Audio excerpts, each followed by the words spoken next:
Ramón Arturo Cáceres Vázquez, mejor conocido como Mon Cáceres, fue un destacado político que nació en Estancia Nueva, Moca, el 15 de diciembre de 1866. Era hijo del matrimonio de Manuel Altagracia Cáceres Fernández y de Remigia Vázquez Lizardo.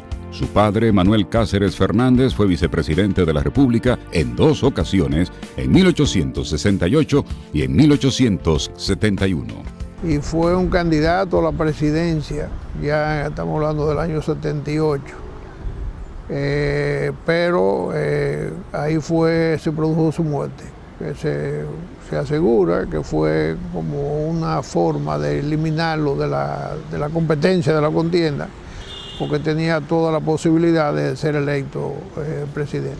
Los parientes de Memé Cáceres afirman que la autoría del crimen fue de Cesario Guillermo, aunque algunos se lo atribuyen a Ulises Heró, y fue precisamente por eso que con su deseo de venganza, Ramón Cáceres se unió a su primo Horacio Vázquez para encabezar la oposición al dictador Heró, quien se mantuvo en el poder desde 1882 hasta 1899. Ulises Heró visitaba la mañana del 26 de julio de 1899 la residencia del empresario Jacobo de Lara en busca de dinero para paliar la situación económica del gobierno. Cuando el presidente se iba de la vivienda, Jacobito, uno de los hijos del dueño de la casa, le propinó un tiro que le rozó el cuello. Y cuando Lilis salía de la casa afuera, lo esperó Mon Cáceres, quien le propina el segundo disparo. El grupo que ejecutó a Lilis se fue a San Francisco de Macorís, donde consiguieron respaldo de algunos militares y tomaron control de esa ciudad, y de ahí pasan a Santiago, donde también lograron el apoyo de las autoridades, de donde salieron a Santo Domingo con un numeroso grupo de militares que le apoyaban, lo que le facilitó la creación de un gobierno provisional encabezado por Horacio Vázquez Lajara, el cabecilla del ajusticiamiento de Lilis, quien convocó a elecciones para el 18 de septiembre de 1899. El propio presidente provisional Vázquez se negó a presentarse como candidato a la presidencia y apoyó la candidatura del general Juan Isidro Jiménez, quien era un rico terrateniente y exportador de madera de la línea noroeste y un legendario opositor al régimen de Heró. Como se esperaba, Jiménez ganó las elecciones y tomó posesión el 15 de noviembre, y tenía al general Vázquez de vicepresidente y delegado del gobierno en el Cibao, en cuya capital, Santiago, fijó residencia. Pero el gobierno de Juan Isidro Jiménez enfrentó una difícil situación económica debido a las manipulaciones de la compañía Santo Domingo Improvement Company, que tenía el control de las aduanas nacionales, y al caos financiero en que quedó el país tras la muerte del dictador Ulises Heró. Horacio conspiró, sacaron a Jiménez, asumió Horacio, y Horacio al año no pudo resistir tampoco la situación. Mon Cáceres no estuvo muy de acuerdo con eso, de ahí se fueron al exilio a Cuba, donde pasaron Mon Cáceres 6 o 8 meses. De ahí vino por la vía de Puerto Plata, y de ahí fue escogido como candidato a la vicepresidencia con Morales Languaco por el partido horacista. Y asumió el poder Alejandro Huosi Gil el 23 de marzo de 1903, luego de derrocar al presidente Horacio Vázquez con el apoyo de las fuerzas de Lilis.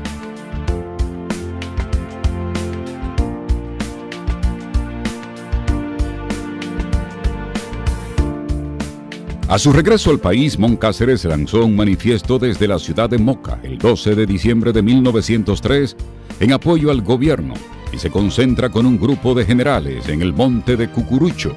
Desde ahí combate la revolución de Juan Isidro Jiménez. Incluso yo soy lo que entiendo que eso lo ayudó a llegar a la vicepresidencia y luego a la presidencia, pero fundamentalmente a ser escogido como vicepresidente, porque coincidió con el momento de que había que elegir un vicepresidente y sugirieron a él. Por esa acción fue que ganó la confianza del presidente Morales Languasco, quien lo coloca como candidato a la vicepresidencia de la República para las elecciones del 31 de mayo de 1904, que ganaron fácilmente porque fueron solos Morales Languasco como presidente y Mon Cáceres como vice, quienes tomaron posesión el día 19 de junio de 1904. El gobierno fue calificado como de unidad, porque fueron nombrados en el gabinete seguidores de Horacio Vázquez y Juan Isidro Jiménez, pero al poco tiempo comenzaron las contradicciones y el presidente fue obligado a renunciar. Bueno, ya en la vicepresidencia sí, la cosa empezó a cambiar, aunque Morales era un hombre débil y al año y pico se debilitó tanto que no quiso seguir en el gobierno y renunció. Entonces le tocó a Moncáceres la continuación y el completivo de ese periodo, que era hasta 1908. Desde que asumió la presidencia, Moncáceres confirmó el protectorado estadounidense y el llamado modus vivendi, que caracterizó las relaciones con Estados Unidos. Una vez instaurado en el poder, Ramón Cáceres lo que hizo fue defender el imperio de la ley. Era un hombre apegado a la ley, aunque con un estilo autoritario. Sin embargo, un elemento de salvamento histórico, si así puede llamarse, es el hecho de que no se puede señalar un solo caso de corrupción en el gobierno de Ramón Cáceres. En su gobierno habían figuras como Federico Velázquez, quien era el encargado de Hacienda y era acusado de ser demasiado duro con el manejo de las finanzas, pero nadie lo podía acusar de que se adueñaba de los recursos del erario. Era extremadamente serio. Ahí no había la forma de que un centavo desapareciera de las arcas públicas. Federico Velázquez, don Emiliano Tejera, Alfredo Victoria como comandante militar y otros tantos más, figuras nacionales, hombres serios de la época, preparados, intelectuales, fueron un bastión, una herramienta para que Moncáceres fuera un gobierno exitoso. Ramón Cáceres fue reelecto con la Constitución de abril de 1908, que establecía un período de gobierno de 6 años y aplicó la ley marcial, que consistía en quitar las armas de fuego a los ciudadanos de la línea noroeste. Durante la gestión de Moncáceres se creó la Guardia Republicana, que era un cuerpo gubernamental para preservar el gobierno y evitar que los opositores se apoderaran por la fuerza del gobierno. La Guardia de Mon, la Guardia Republicana, fue concebido constitucionalmente como un cuerpo civil, ¿no?, para garantizar el orden. Sin embargo, se convirtió con la práctica en un cuerpo militar, cívico-militar, que además de garantizar el orden, también participaba en contiendas bélicas para someter a la obediencia a aquellos que amenazaban la estabilidad del gobierno.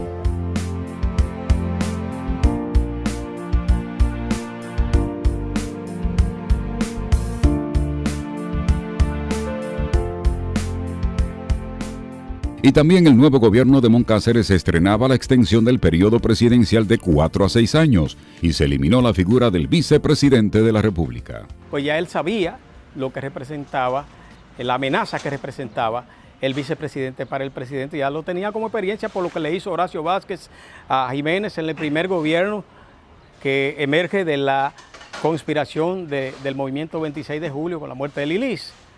Horacio era el vicepresidente, le dio un golpe de Estado a su presidente, a Juan Isidro Jiménez. Y ahí viene la decisión, surgen los bolos y los coludos. El gobierno del presidente Cáceres se distinguió por el proceso de reorganización del Estado dominicano y porque invertía los excedentes de las aduanas en obras de infraestructura que contribuyeron con el desarrollo del país. Lo principal fueron las obras viales que se iniciaron y el ferrocarril que lo continuó y lo proyectó para otros. Por ejemplo, de Santiago a Moca se completó, que ya se unía con Salcedo y La Vega y consecuentemente con Sánchez. Dejó en proyecto un ferrocarril de Santo Domingo a Romana y las carreteras que se abrieron o caminos en la época que eran, en futuro iban a ser carreteras. El gobierno de Moncáceres dejó listo el camino de Santo Domingo a Los Alcarrizos, que luego sería la autopista Duarte. También dejó listo el camino de Santo Domingo a Jaina, que más adelante sería la carretera Sánchez y la carretera que iba a la zona este del país. Se construyeron 250 escuelas en ese gobierno, que era mucho. Se le dio un gran apoyo a la educación. Se utilizó a Eugenio María de Hostos, ¿verdad?, como un educador de primera, puertorriqueño él. Se le dio mucho énfasis. y utilizó como ministro de Educación a discípulos de él y figuras nacionales competentes para dirigir esa cartera. En ese momento, las aduanas dominicanas eran controladas por el gobierno de Estados Unidos en virtud de la Convención Dominico-Americana, que fue ratificada por el Congreso Nacional el 3 de mayo de 1907, y la firma de este convenio fue la acción que más se le criticó al gobierno del presidente Cáceres. Si Ramón Cáceres no lo hacía, aunque estuviese mal hecho, no estoy juzgando si estuvo bien o mal, que él pues refrendara, que él oficializara el modus vivendi a través de la Convención Dominico-Americana de 1907. Claro que estuvo muy mal que nosotros hipotecásemos nuestro futuro financiero y político. Sin embargo, si Ramón Cáceres no lo hacía, otro iba a estar obligado a hacerlo. Ramón Cáceres fue asesinado en Santo Domingo el 19 de noviembre de 1911 por un grupo de opositores que lo atacaron a balazos en el momento que daba un paseo en coche por la carretera que conduce a Jaina. Al llegar a Güibia fue sorprendido por la emboscada que organizó el general Luis Tejera, quien era hijo del ministro de Relaciones Exteriores, el historiador y abogado Emiliano Tejera.